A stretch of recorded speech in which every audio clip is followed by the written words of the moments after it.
Well, hello there. Yeah, it's me, making a video after a year of ignoring you. Yeah, so this is random, but I decided, hey, let's make a video today. Don't worry, it's just because I hate you. Okay, not really. I don't hate you. I am extremely lazy, though. So, I don't know, I didn't feel that motivated to make videos. I kind of let the channel go by the wayside. Wasn't paying attention to it, so sorry about that. But, yeah, I figured I should really give you guys an update. I actually saw I have like probably 200 subscribers, which is not that much in YouTube terms, but I think that's a decent amount of people that maybe are interested in what I have to say. So, or maybe the information I'm getting out there is really helpful. So I'm going to go ahead and throw out a few more videos, got a few more ideas, so stay tuned for those. Yeah, so let's just do a year in review. What has happened in the year that I have been giving you the silent treatment? Well, let's see. The last thing you saw of me was I was in Paraguay, talking about how I kind of liked Encarnacion. I was showing you a little bit of the city, and I mentioned I was about to go into Chile to start Exosphere, which is a sort of little, like a little entrepreneurial boot camp sort of program. So yeah, basically I did go to Exosphere, came back to Chile, attended the program. In fact, this time last year I was in the program, and I'm going to do a standalone video on that, so I'm not going to go into that right now. So just stay tuned for that. I'll give an overview of what Exosphere is. So I was in Chile for a few months. You know, I went through that program. I ended up doing a border run to Argentina. So first time going into Argentina just to renew my visa. Only would have needed to do it a few days, or maybe a day or two. But I decided to stay a week. Ended up being kind of a mistake, honestly. I did the typical border run from Santiago over into Mendoza. And let me tell you, Mendoza is a special kind of shithole. I don't know, I mean, if you're from Mendoza, I'm sorry. Look, I'm from a little town that only existed because of 2 railroad crossings, and we had a yearly celebration called the Corn Festival. Alright, so I'm not proud of where I'm from, but I'm sorry, Mendoza is, if you find yourself in Mendoza, just keep fucking going. Like, just go to the next town. I'm sure Argentina has some great things to offer, but they're not in Mendoza. Just keep going. I hear there's like wineries and stuff in the countryside if you're into, I don't know, nature and stuff, but the city itself, just keep going. It was also like in the middle of the summer, which is kind of brutal in that area, Argentina, but in any case, yeah, it only lasted a week, but not my recommendation. Let's talk about Argentina. Okay, so I've mentioned if you're from the US, you've got the reciprocity fee to deal with whenever you visit a lot of these countries. It's $160 because they charge, the US charges them $160 to visit the US, so you got to pay when you enter just about any other country. They just got rid of that in Chile, so you don't have to pay that entering Chile, but that happened like a few months after I got here, so yeah, that sucked for my first arrival in Chile. But anyway, if you don't have to worry about it in Chile, Argentina. When you enter Argentina for the first time, you'll need to go online to get to pay that reciprocity fee. There's a place you go to online, you pay it, and then there's a ticket thing you print out, piece of paper you print out, and that's your proof that you paid the reciprocity fee. And the thing is, you have to keep that ticket like forever. You know, if you pay a reciprocity fee, generally it lasts for 10 years, as long as your passport, which is usually 10 years. So, but with Argentina, they will make you prove that every single time you enter. It's a kind of a unique thing there. So if you go to Argentina, print that thing out and laminate it, put it up on Google Drive, something like keep it forever. Otherwise, you'll have to pay it again, like when you re-enter Argentina. So that's Argentina. I did the border run, came back to Chile. Then what did I do? Okay.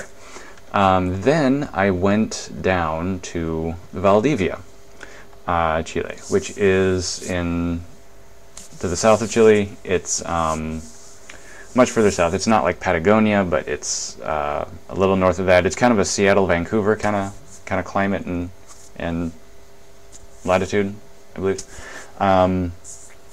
So the reason I went down there is some friends that I had met that also went to Exosphere, but a previous session, are working on a project called Fort Galt, and it is, I'll get into more of what that is too. I'm also going to do a standalone video on that, so stay tuned and I'll go over the details on that. But the bottom line is they're looking at that city for their location, for where they're going to do their project. So I wanted to check out the city and check out, you know, hang out with them and check out the city and just see what it's like down in Valdivia. So I went down there, spent about 3 months there. You know, definitely like the place. You know, it's a pretty cool town. Great, just very scenic. Yeah, kind of a smaller town, about the same size as Encarnacion, actually. So yeah, I was in Valdivia for about 3 months, and then I decided to go back to Paraguay. And the idea was, I thought maybe this time I'll start the residency process and look into that stuff. So I just decided to go back for another trip there. And that's kind of what I figured I'd do anyway. I would just start bouncing back and forth between some of these countries. So I went back to Paraguay, and this was February, May, something like that. Probably for sometime in February, I think, early May at the latest. And this second trip to Paraguay ended up being, I'll call it the Murphy's Law trip. Like, it was just a trip from hell. Everything went wrong. I don't know what was happening. It's just I was cursed on that trip back to Paraguay for some strange reason. I don't know. So it started off with, I get to the airport to go to Paraguay, and I had booked a flight with a company called Aerolíneas Argentinas, Argentinian Airlines. Fuck those guys. Don't buy tickets from them. What happened is I went to the Santiago airport. I was just under an hour before my flight, which down here, that's no problem. I mean, if you're just under an hour, you got plenty of time. But I get there, and apparently they have some sort of policy where they close the counter a full hour before the flight. They just close. So I get there probably a few minutes after they had walked away from the counter, and they just weren't there. So I couldn't check into my flight. So I missed my flight, had to get on the next one, but of course they made me pay for missing my flight. So that was an immediate $100 I just lost because they weren't fucking there. So there was also an Argentinian guy there that was explaining what happened because he had also just experienced the same thing. He had also just gotten there before me.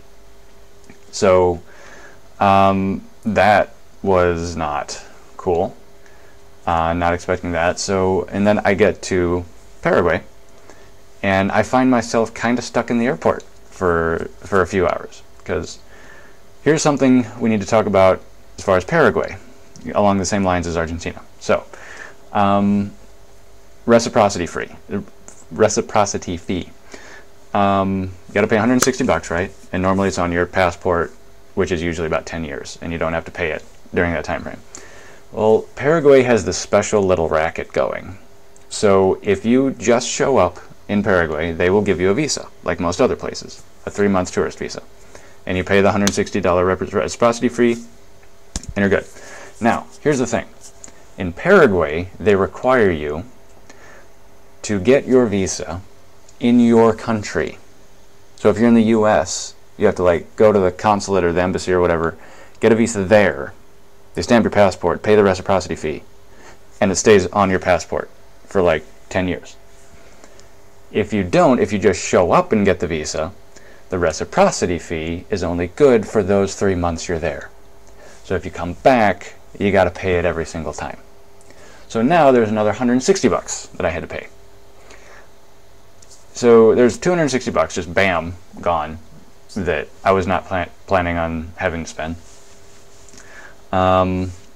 that's something to keep in mind in Paraguay. If you're ever going to go, make sure you go ahead and take care of the, you got to make sure you take care of that reciprocity fee and the visa and everything, at least the first time. You got to do it in your country before you come.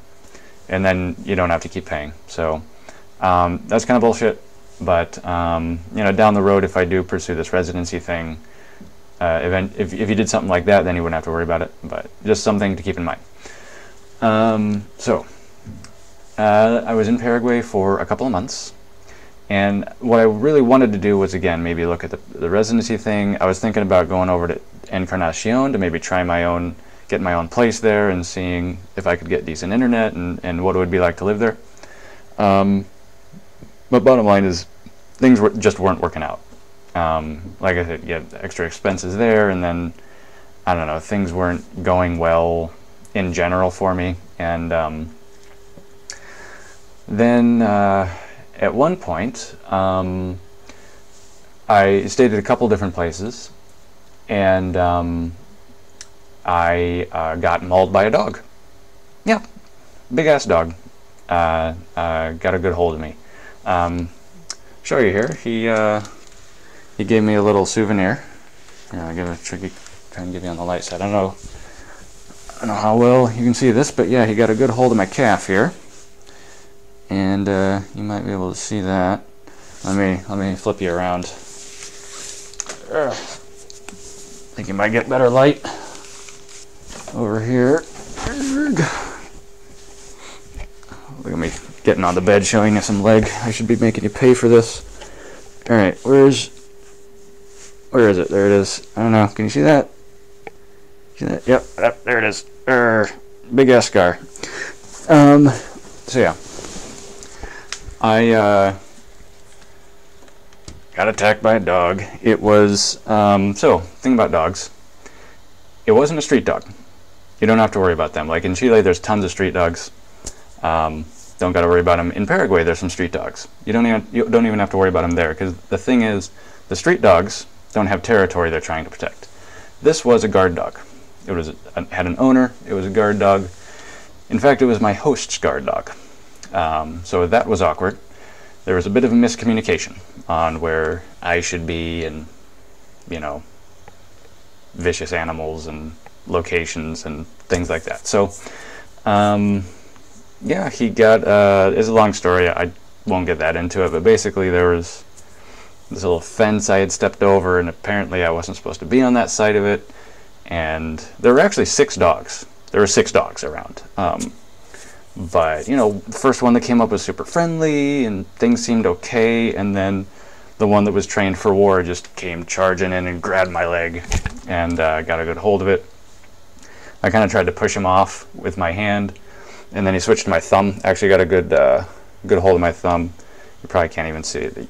I don't know if you can see like some minor scarring there, but yeah, he got my thumb. He switched to my thumb, and then I just kind of jumped back over and ended up with about 8 stitches in my leg overall.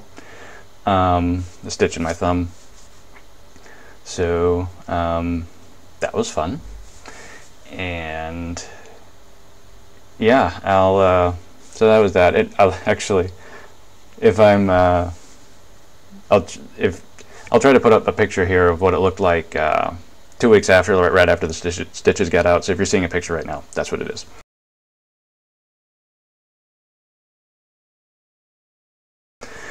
Okay, so mauled by a dog, and then I don't know, things. I don't know. At that point, it's like things just weren't going well. I wasn't able to start doing the things that I wanted to get done. So I just took my return flight back to Chile. I was gonna skip my return flight and stay longer, and then maybe go back later. But I was like, you know what? Everything's going wrong. I'm just going back. So, nothing to do with the people or country of Paraguay or anything. It's just it happened to be a rain. It rains, it pours situation where everything just went wrong. I don't know why. So I'm sure I'll make my way back there eventually. Again, I don't have specific plans to right now, but sometime I'll get back there, and maybe I'll try to do what I originally tried to do again. But anyway, came back to Chile.